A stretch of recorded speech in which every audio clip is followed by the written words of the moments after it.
E aí, galerinha, tudo bem com vocês? Estamos aqui para resolver algumas questões da prova do Enem de 2019, no que diz respeito às questões pertinentes a linguagens, códigos e suas tecnologias.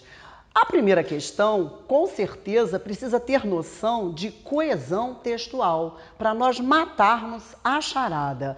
Vamos iniciar com a análise da primeira questão.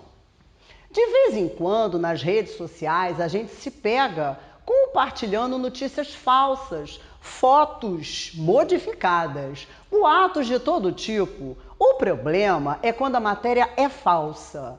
E pior ainda, se é uma matéria falsa que não foi criada por motivos humorísticos ou literários.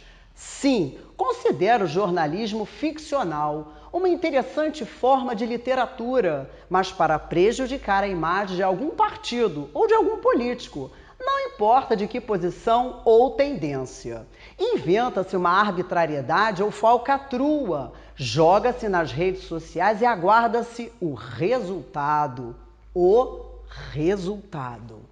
Nesse caso, a multiplicação da notícia falsa, que está sempre sujeita a ser denunciada juridicamente como injúria, calúnia ou difamação, se dá em várias direções. Antes de curtir, comentar ou compartilhar, procuro checar as fontes, ir aos links originais. Vamos ao que a questão pede.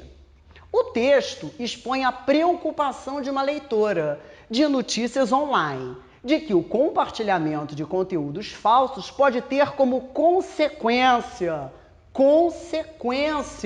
Vamos voltar ao texto lá para nós entendermos o gancho. Eu tenho consequência, portanto, aguarda-se um resultado. Consequência, resultado. Nesse caso, eu retomo a palavra ao termo anterior, coesão textual, e trago o elemento que vai ser a questão, o objeto da nossa resposta. Que resultado é esse que vai continuar nesse encadeamento lógico de seguir um elemento de raciocínio de declarações e sentenças a organizar concatenadamente essa tessitura textual? Portanto, nós teremos que caso e que resultado é esse? A propagação, a disseminação juridicamente de injúria, calúnia e difamação, que se dará em várias direções. No final do texto, consequência, a palavra resultado. Nesse caso, retomando a palavra resultado, eu estou diante de uma coesão por anáfora, algo que foi citado anteriormente e que vai mostrar quais serão as consequências advindas dessa notícia falsa. Vamos à pergunta. Consequência, portanto, a nossa única possibilidade: disseminação de ações criminosas na internet. Fechamos o nosso raciocínio. Letra D é a resposta correta. Vamos para a segunda. Eu a conheci da primeira vez em que estive aqui. Parece-me que é esquizofrênica. Caso crônico, doente há mais de 20 anos. Não estou bem certa. Foi transferida para a colônia Juliano Moreira e nunca mais a vi. À tarde, quando ia lá, pedi-lhe para cantar a área da Bohème, Valsa de Musset. Dona Georgina, recortada no meio do pátio, cantava, e era de doer o coração. As dementes, descalças e rasgadas, paravam em surpresa, rindo bonito em silêncio, os rostos transformados. Outras, sentadas no chão úmido, avançavam as faces inundadas de presença. Elas que eram tão distantes, os rostos fugiam por instantes, iriçados e indestrutíveis. Me deixava imóvel, as lágrimas cegando-me. Dona Georgina cantava, cheia de graça, os olhos azuis sorrindo, aquele passado tão presente, ela que fora ela que era, se elevando na limpidez das notas, minhas lágrimas descendo caladas, o pátio de mulheres existindo em dor e beleza. A beleza terrífica que Puccini não alcançou, uma mulher descalça, suja, gasta, louca, e as notas saindo-lhe em tradicidade difícil e bela demais para existir fora de um hospício. Hospício é Deus. Vamos ao que a questão pede.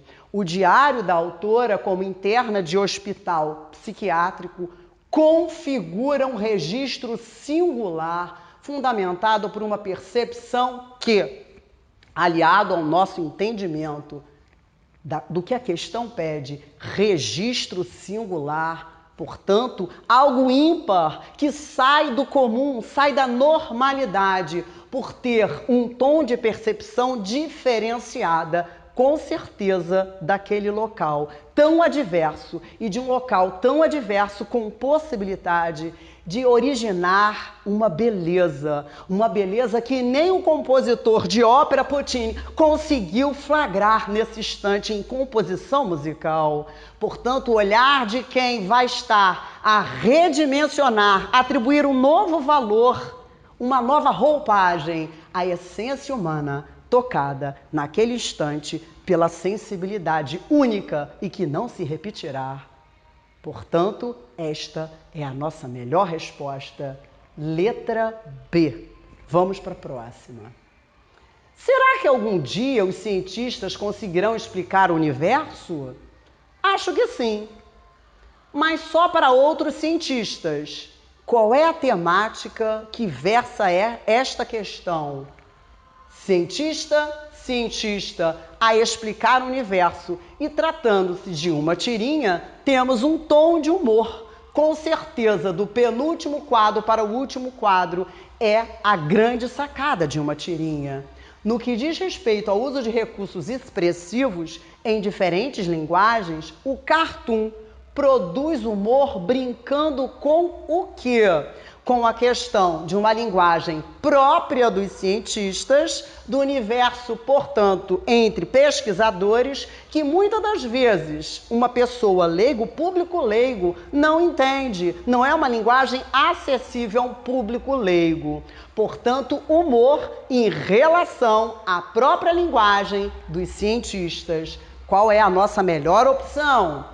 Caracterização dessa linguagem utilizada em uma esfera de comunicação específica que se torna quase insular, uma ilha, diante de todas as outras pessoas que estão ao entorno dessa ilha, pessoas comuns, que não têm condições de decodificar o entendimento que só eles reside. O humor está nessa situação. Portanto, a melhor resposta, temos a letra A.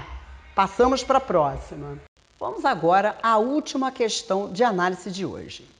É através da linguagem que uma sociedade se comunica e retrata o conhecimento e entendimento de si própria e do mundo que a cerca. É na linguagem que se reflete a identificação e a diferenciação de cada comunidade e também a inserção do indivíduo em diferentes agrupamentos, estratos sociais, faixas etárias, gêneros, graus de escolaridade. A fala tem, assim, um caráter emblemático, que indica se o falante é brasileiro ou português, francês ou italiano, alemão ou holandês, americano ou inglês, e mais ainda, sendo brasileiro, se é nordestino, sulista ou carioca. A linguagem também oferece pistas que permitem dizer se o locutor é homem ou mulher, se é jovem ou idoso, se tem curso primário, universitário ou se é iletrado. É por ser um parâmetro que permite classificar o indivíduo de acordo com sua nacionalidade e naturalidade, sua condição econômica ou social e seu grau de instrução. É frequentemente usado para discriminar e estigmatizar o falante. Como falam os brasileiros? Vamos ver o que a questão quer. Nesse texto acadêmico, portanto, a pergunta já está sinalizando o caminho do nosso raciocínio. Texto acadêmico. Não é uma notícia de jornal, não é uma reportagem, não é uma bula de remédio. Gênero textual. Texto acadêmico. Tem a sua especificidade. As autoras fazem uso, portanto, de uma linguagem formal, porque para cada linguagem nós vamos ter que adequar a uma situação comunicativa.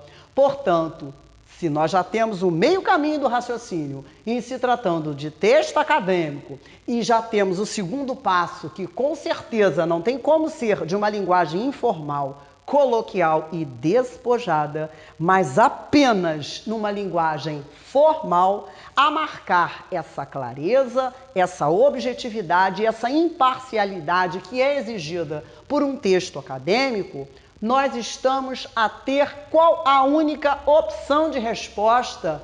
Texto acadêmico, linguagem formal, é voltada para que tipo de público? Estudantes universitários, portanto, atende a uma característica específica de um público leitor para esta situação. A nossa resposta, portanto, é a letra C. E a aula de hoje fica por aqui. Se você gostou, deixe o seu comentário para as próximas aulas.